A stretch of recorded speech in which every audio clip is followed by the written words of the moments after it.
by Safan.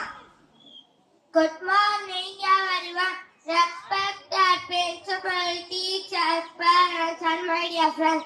My name is Safan. I am studying second standard at class. I wish you all a very happy Republic Day. Today, 36th January, and we are celebrating 77th Republic Day. Republic Day is a national festival of India. We celebrate this day with great joy and happiness.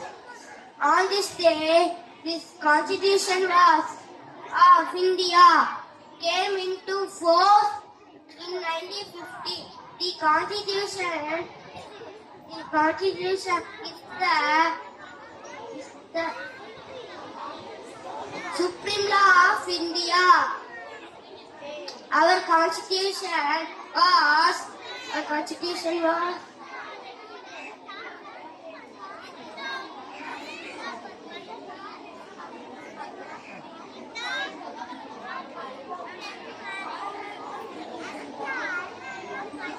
Thank you. Very good, Safan.